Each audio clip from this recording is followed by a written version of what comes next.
Assalamu alaikum rahmatullahi wa barakatuh. Welcome to the 9 p.m. English News Edition. Here are the top stories. Meeting between the Prime Minister and the new German ambassador.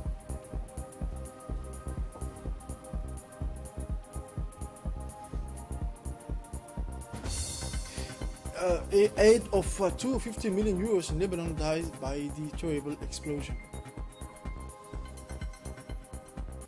Hello, welcome to our newsroom for having the news in details.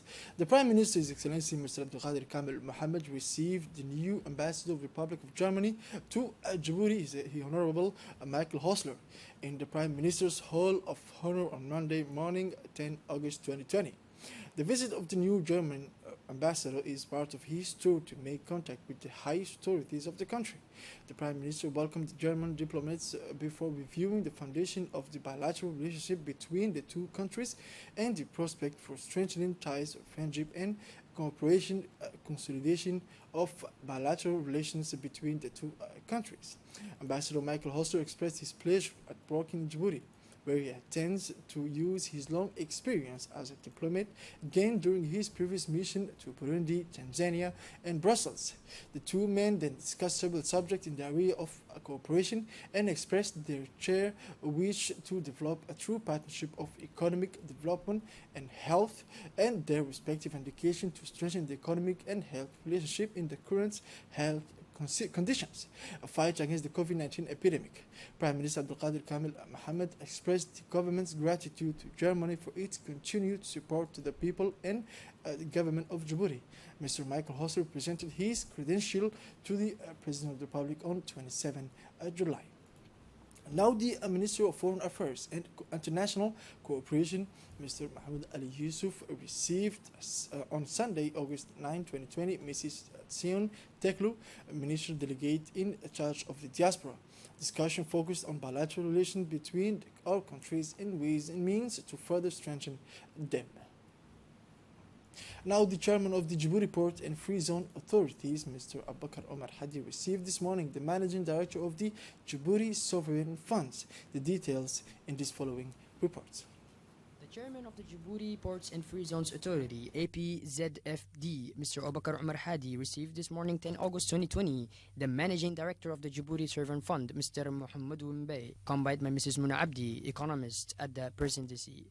The meeting was held in the meeting room of Djibouti Demerjok Industrial Development, DDID. Mr. Hadi first accompanied the guests for a visit around the site.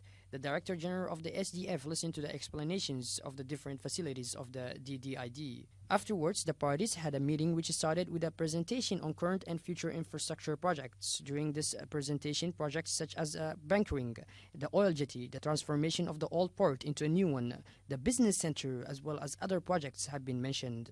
DDID is one of the flagship projects of our country. This event ended with the taking of a family photo.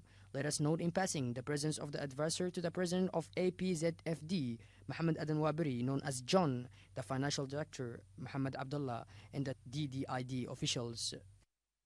The State Secretary for Youth and Sports celebrated the International Youth Day on Monday, 10 August 2020. Just like other countries around the world, on the occasion, several dozen young people from the town of Gubeto are honored this year. They discovered during this highly symbolic day a global scale, the national heritage, and even historical sites through a series of guided tours spread over 2 days. The aim is, of course, to give the young people of this locality the opportunity to learn about the richness of our heritage, our sites, and source of available tourist values, while raising their awareness of the need to safeguard and protect the environment, a guarantee of promising development. The Secretary of State for Youth and Sport, His Excellency Mr. Hassan Mohamed Kamil, wanted through this celebration of International Youth Day to introduce with discovery and interactive exchanges between young people from different areas, a new reflection conducive to the emergence of a sense of belonging to a country, a nation, a people, in short, love of country. Also, it should be specified that within the framework of this celebration, the International Youth Day, the State Secretary for Youth in Sport fully covers the travel, accommodation, and gathering for this group of young people from Gubeto during their stay. within the framework now of the project to strengthen the livelihood and reduce the vulnerability of pastoral communities in the Republic of Djibouti, organized yesterday a distribution ceremony of goats, improved breeds to the herders of Guhere, Lhasa, and Korangar region of Obokh. It should be noted that this multi-sectoral project, which is the fruit of cooperation between the government of the Republic of Djibouti and the Islamic Development Bank, is being implemented since 2014 in the village of the Azbio in the south and Kor Angar in the north, and meets the Millennium Development Goals by providing them with infrastructures and the means necessary for socio-economic and environmental development for the benefits of its inhabitants. The project support for livestock development in the project's Northern Intervention Zone took the form of the distribution to 250 goats in local breeds and 15 goats of improved breeds to 50 breeders in the locality of Lhasa, Guhere, and Korangar. This operation aims, in addition to the reconstitution of the livestock of the area decimated by recurrent years of drought, the genetic improvement of the local breeds. These two goats breeds recognized throughout the world as the performers. Now, indeed, still in the context of the second monetary transfer of the National Family Solidarity Program, that the joint mission initiated by the Ministry of Social Affairs and Solidarity in collaboration with the Ministry of Health and the Secretary of State for Decentralization visited the Tajura region. More precisely, it is in the periphery of the chief as well as in the sub-prefecture of Renda, Adailu, and Lakasal, that the cash transfer operation were coupled with medical services provided by the region's mobile health team. Households living in remote localities were thus able to benefit from medical consultation, pregnancy monitoring, prenatal and postnatal visits, and child care. Just over 1,800 households are targeted by these cash distribution in the region. It should be noted that this is a part of the National Family Solidarity Program, a nationwide of unifying program aimed at improving human capital, thus combining cash transfers and support measures. In recent times, complaints of extortion have been pouring in the PK-12 North Brigade.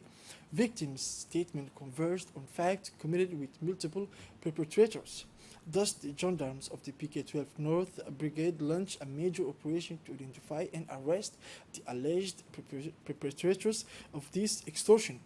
Through observation, surveillance, and cross-checking of information, the gendarmes were able to direct the gendarmes to the trail of an individual well known to the gendarmerie for various criminal acts. Thus, early in the morning of August 7, 2020, the top arrest was given by the commander of the judicial group. To do so, the investigator of the PK-12 North Brigade, reinforced by their colleagues of the mobile gendarmerie, arrested 5 alleged perpetrators of acts to extortion, including the one of who was previously identified. In the course of the investigation, the gendarmes carried out simultaneous searches of the defendant family homes. This operation led to the discovery and seizure of 25 mobile phones of different brands. The persons arrested were taken into police custody. Wanted notice were also issued for 3 other suspects. At the end of the investigation, they will all be brought before the courts to answer for their action. The senior command of the force wished to reassure the population that its operational units will ensure its protection and security day and night throughout the country. Now, yesterday morning, an important meeting took place in the ministerial precincts in the conference room of the Ministry of Finance, which brought together football veterans. Let's hear this report. This morning, an important meeting was held in the ministerial president in the conference room of the Ministry of Finance, which brought together football veterans aged over 45. This initiative of the Secretariat of State for Youth and Sport meets several objectives, such as encouraging the practice of sport activities among the less young, the awakening of renaissance and healthy emulation among the youngest, as part of promoting the development of football in the Republic of Djibouti. The event brought together on the spot the Director of Sport at the SEGS, Mr. Abshir Ali Hassan, the technical advisors Mr. Wahib Hamadou Muhammad and Abdi Usman, the president of the former footballers Ahmad Ali, as well as the leaders of 12 veteran teams formed. Following a transparent public draw, the teams left in two balls A and B for the matches to be played at the National Technical Center, the former municipal stadium where the National Football Championship is currently taking place. On the summer tournament, we have already put on the page that the Secretary of State for Sport was to organize. It has been done. All the former players came this morning to take part in this meeting, and the purpose of this meeting was to make the schedule for this tournament, which is now scheduled on Thursdays. By the God will, we are going to do the inauguration at the National Technical Center, where the first match will take place and changed. So we as a sport wanting to raise awareness about the homage of age to resume the practice of sport, because even the World Health Organization provides 120 minutes of sustained physical activity per week for the person so that their health is safeguarded, and that we will allow you to get rid of all the cholesterol, all that is cardiovascular accident, all other diseases that are diseases that is often where there is no activity. So we encourage everyone to take up sports activities again, and we also hope that the young people can come and see how the old men will make us happy.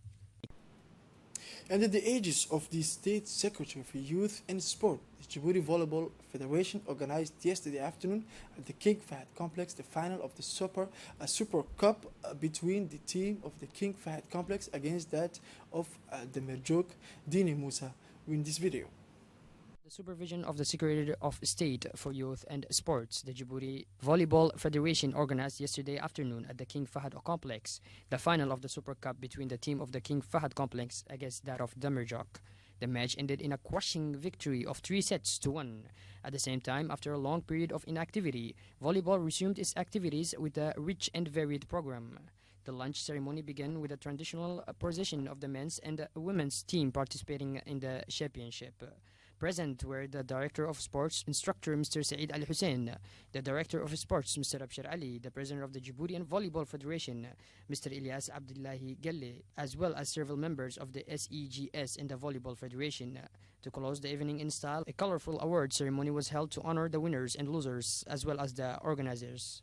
It should be noted that the event took place in a very friendly atmosphere while ensuring respect for gesture barriers, encouraging the teams to get more involved in the national championship, and soon we will be launching the national championship and this cup, which will open the doors for volleyball players who have been inactive for a very long time from a sporting point of view because of COVID-19. I encourage the Volleyball Federation, in particular the technical team, to put in place a national championship schedule as soon as possible so that young players can take full advantage of their right to practice.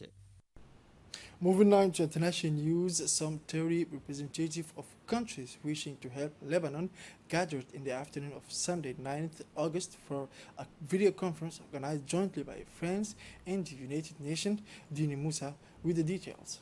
This conference, organized by France, Emmanuel Macron called for quick and effective action to ensure that aid goes very directly to the population. Lebanon is not alone.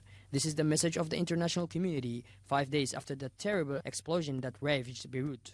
On Sunday, it mobilized emergency aid worth of 250 million euros, promising that it will be directly distributed to the population and calling for a transparent investigation into the causes of the disaster. In these horrible times, Lebanon is not alone, assured the 30 or so heads of state, government, and ministries gathered by France and the UN by video conference. French President Emmanuel Macron urged we must act quickly, addressing his American counterpart Donald Trump, the Emir of Qatar Sheikh Tamim bin Hamid Al Thani, Italian Prime Minister Giuseppe Conte, and Spanish Prime Minister Pedro Sanchez, and heads of major international organizations such as the IMF, World Bank, Red Cross, and etc. This is it for this edition of 9 p.m. Thank you for watching us and have a wonderful evening.